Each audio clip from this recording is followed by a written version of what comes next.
Last year I made a documentary to mark the centenary of Maria Callas, asking, what was it that made her into the phenomenon that we know today? I focused on her schooling in the endangered tradition of bel canto, because that was what she really wanted the world to understand. So it is the old schooling which does not exist, unfortunately, anymore. The bel canto is definitely the schooling. So if you don't have the bel canto, you cannot sing any opera, as a matter of fact. So it is not a merit of mine. I just happened to be born at a period where I just caught the last bit of these people that were very competent.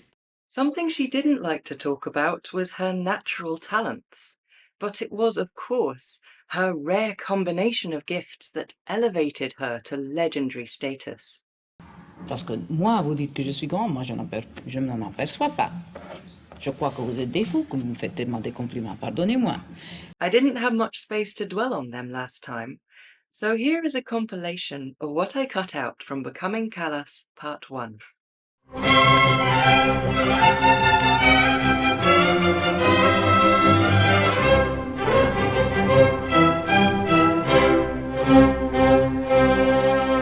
Was it the schooling, or was it pure talent that made her so special? Let me know what you think in the comments. Won't you?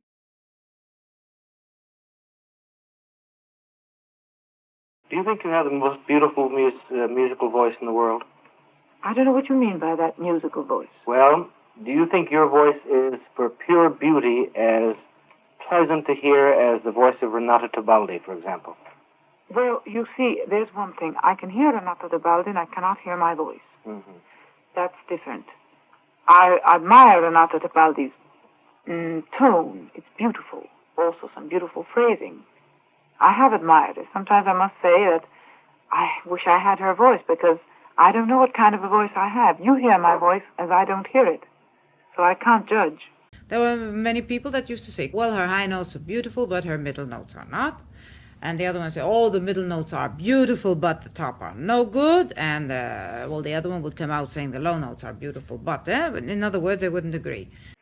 I remember your voice at this time, and this was, what, about 18 months after you'd made your debut in Italy, that you sang with Puritani and the Brunhilde. You heard me in Gioconda. It was 1947. August 47. August 47. And at that time, the voice, while a very individual one, was a very bright one, I remember. It was a very strong, dramatic voice, but it also had this tremendous, bright overtones is all I can say. I remember hearing a broadcast of Tristan, Isolde, 4 or 5 months after that? Gioconda, Verona? December, the same year. Yes, from Venice, I think. Yes, from Venice. And that was, I didn't hear what the cast was, but it was immediately obvious that this was somebody absolutely out of the usual, with a very individual voice. It didn't take very long to remember where I had heard that voice before. Et toujours je pensais, qu'est-ce qu'il y a dans cette voix qui me trouble tellement et m'enthousiasme tellement quand je l'écoute. Vous pouvez l'expliquer? Et oui, écoutez, plusieurs fois j'allais chez sa petite chambre dans la loge, dans le théâtre, je disais, Maria, je sens quelque chose dans moi, mais je ne peux expliquer qu'est-ce que c'est le secret de ta voix qui est comme ça. Et je dois, oui, une voix très belle, oui. L'étendue énorme, du do jusqu'au fa sur aigu, énorme. La ductilité, magnifique. Ça, c'est le bel canto, la souplesse. C'est l'école. Oui, mais c'était une autre chose que je ne sais pas si plusieurs l'ont compris.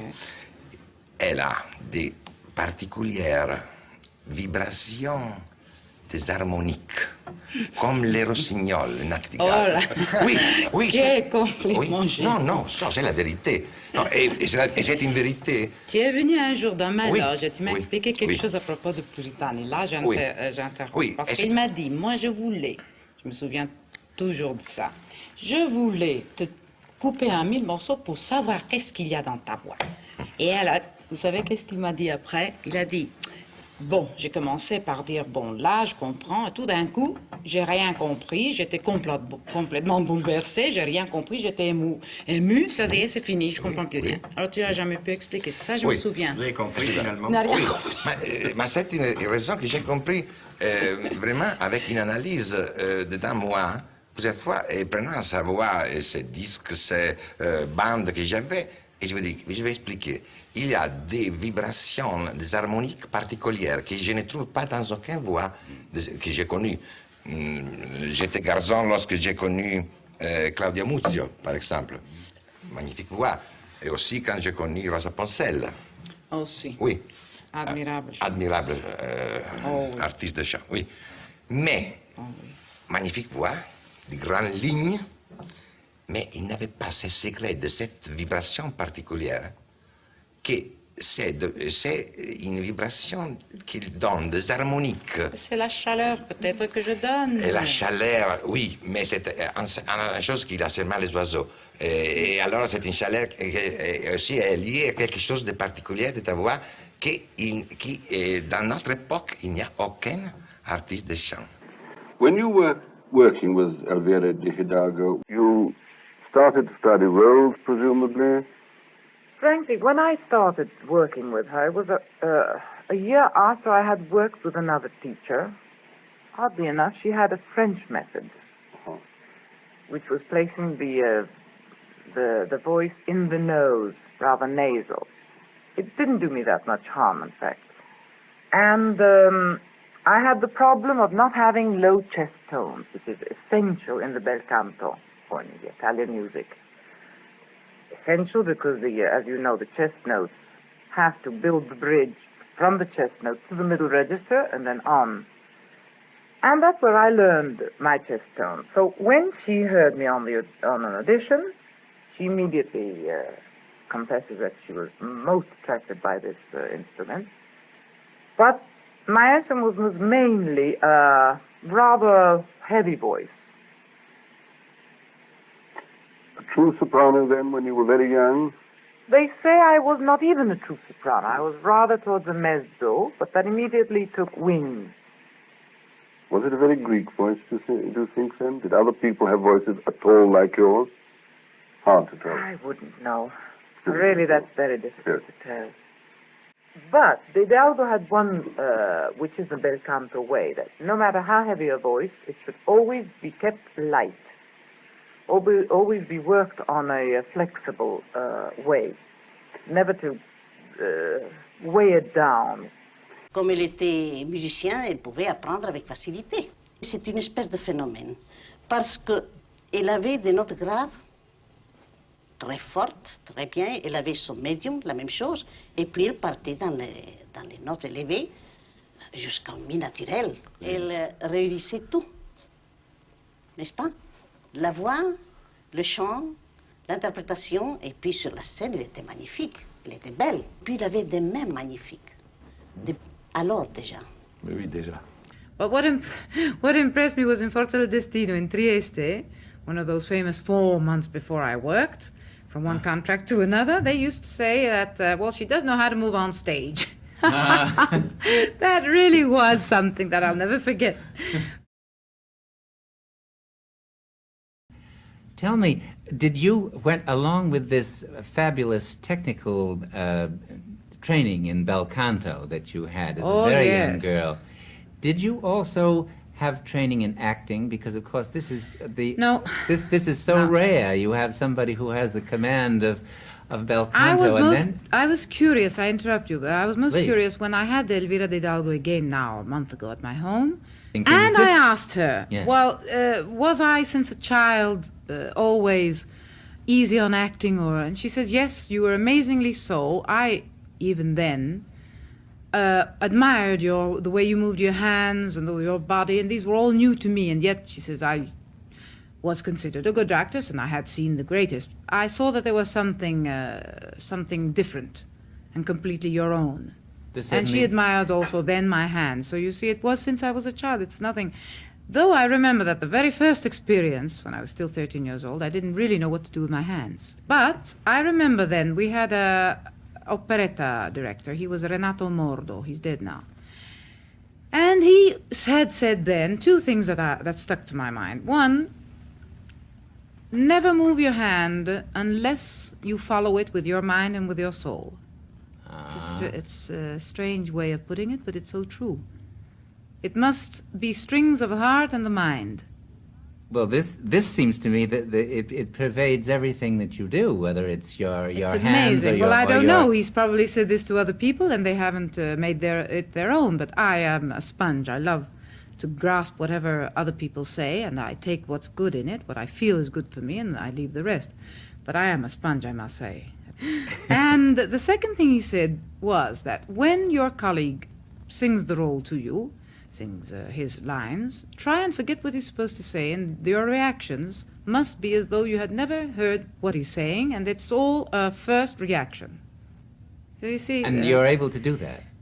Well, yes, so much that if he makes a mistake and forgets his words, I couldn't I couldn't give him his words. Well, I try to, at least, to live up to certain things that we've learned as youngsters.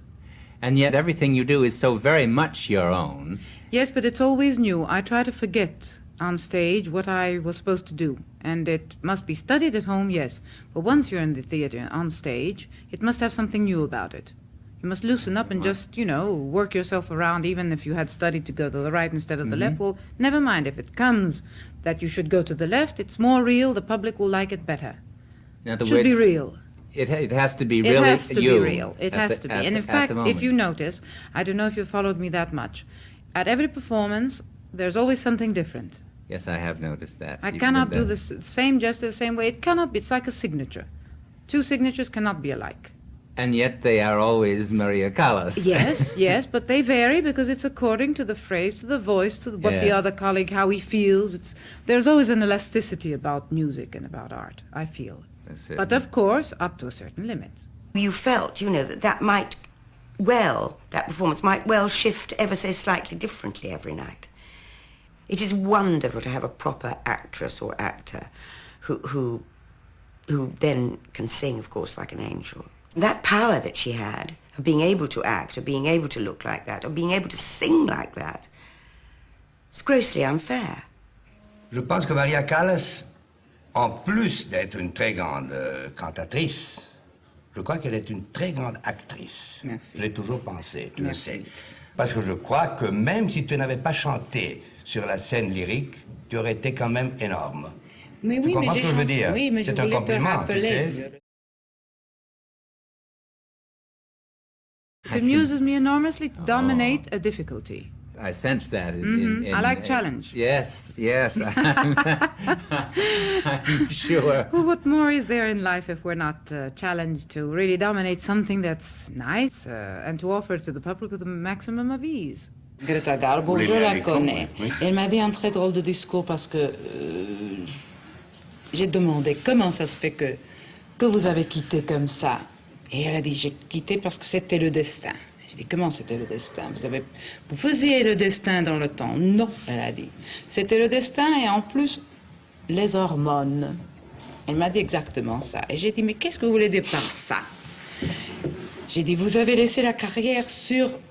Parce qu'elle a dit, il y avait des films que c'était pas ce qu'il fallait. Et j'ai dit, bon, alors on ne laisse pas sur un échec ou presque. Et elle a dit, voilà ce que j'ai dit à propos d'hormones. Parce que, qu'est-ce que tu auras fait? Alors j'ai dit, moi, j'aurais jamais quitté sur un échec. J'aurais quitté après. Eh bien, voilà ce que je n'ai pas, elle a dit. Moi, j'ai pas ton esprit de combat. Je ne l'ai pas. Voilà les questions d'hormones. Ça m'a frappé tellement, et je vous le donne tel quel comme il est. Les hormones, c'est le caractère. Elle voulait dire caractère, probablement, la réaction. C'est pas dire que c'est gay. Pour moi, ce n'est pas toujours facile, évidemment. Mais elle n'a pas le combat dans elle. C'est-à-dire, elle ne peut pas.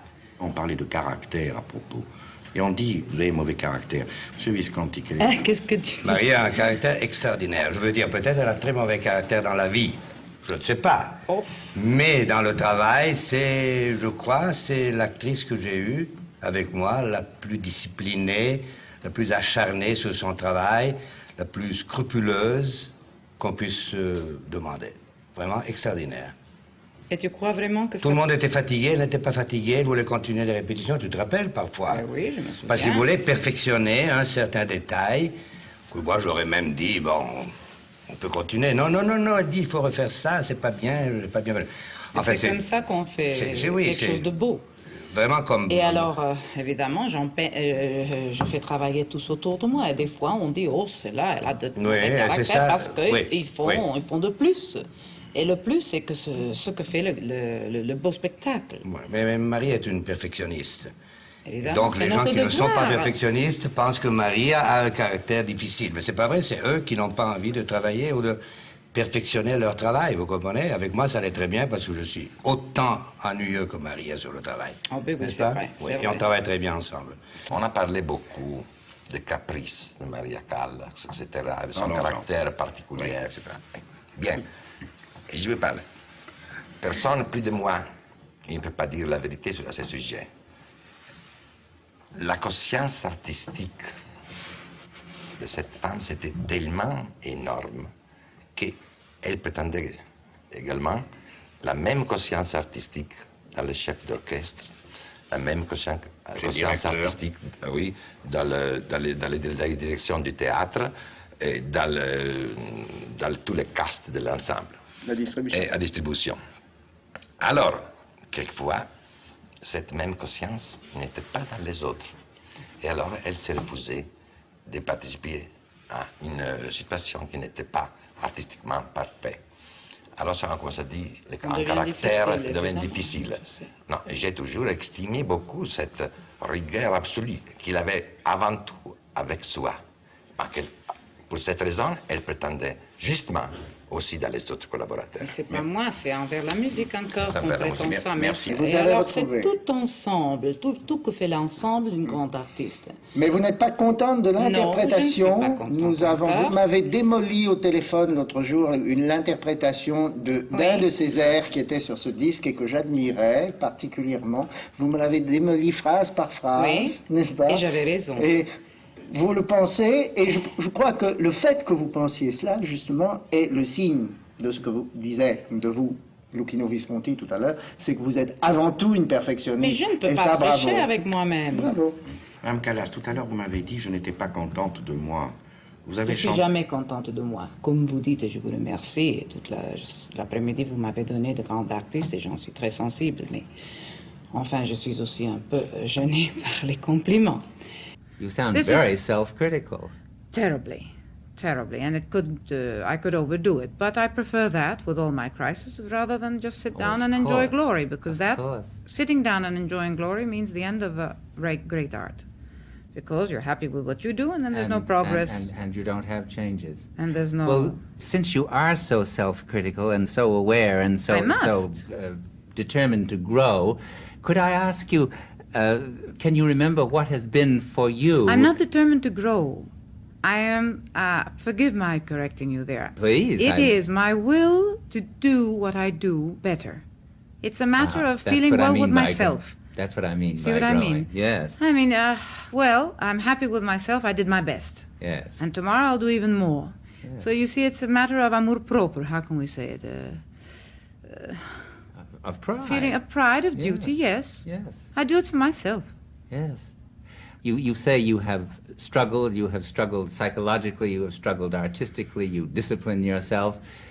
What has been a problem that has taken more of your strength than... Pessimism. I'm a terrible pessimist. Is that so? I think I'm incapable of doing a good job, and I try so hard to do a better job that sometimes you ruin things, you know. One can try too hard, I suppose. Yes, and you lose control you think you're doing nothing good, so that, in other words, that pulls down your relaxation and your... That's true, but isn't that part of the dynamo of what makes you Yes, keep but any striving? Exaggeration is not good. I realize that, but it's not always easy. Of course. You see, I've had so much glory, and I have, that my pride would want me to do even more. So there's no end to that. there is no end at all, but that is the marvelous thing, and that is what I meant by that is why the feeling that you grow, because... Well, that is why I dislike when critics treat me so cruelly sometimes, because I know exactly what I do. I even know what I do worse. I tear myself even more to pieces. So I dislike being told that I should do this, I should do that, when I know far only too well what I should do. Of course, So, of course. You see what a funny rebellious nature I am? Well, not at all. You're your own most self-aware and sensitive person. Yes. Well, Madame Callas, even though I've been looking forward to it for so long, it's a surprising experience to sit and talk to a legend and to find her so pretty and girlish looking. Thank you, Mr. Dance. The first thing I think of is that when I see you come on stage, or even as I see you now, you have a indefinable something that makes everybody turn and look and watch absolutely fascinated. There is some kind of electricity that you generate. You must be aware of it because you've seen the results. And I've often wondered, do you know what does this? No, in fact, I'm amazed that it does happen because sometimes I feel so silly. And all of a sudden people say, oh, how wonderful, either you acted or you...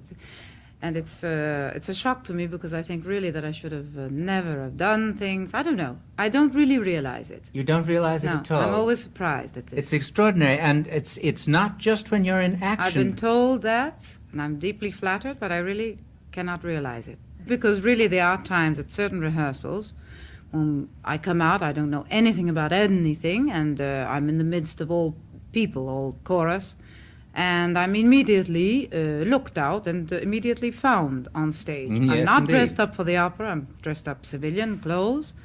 And they've told me after the spell and all that I cast, which amazes me always because I certainly don't do anything to cast any spell. It's amazing. It probably has to be something you're born with. Elle était une force magnétique sur la scène. Les autres n'existaient plus. C'est un don divin, c'est un don de la nature, c'est un don de Dieu. C'est un talent, un grand talent. Je pense que je l'ai aussi.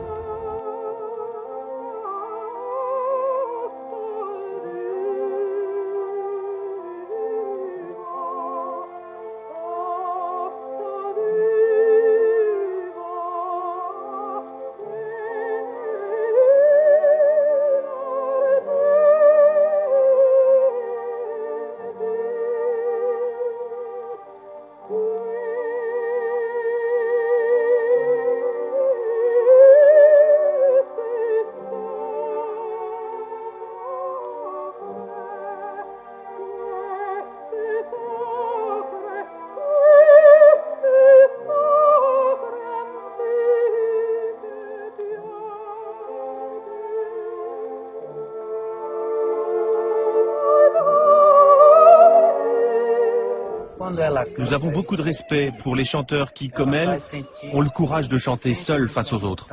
Quand le public écoute, il ressent cette solitude. Et les jeunes guerriers, qu'est-ce qu'ils en pensent de la Callas? Il y en a qui répond? Moi, je vais parler au nom des jeunes.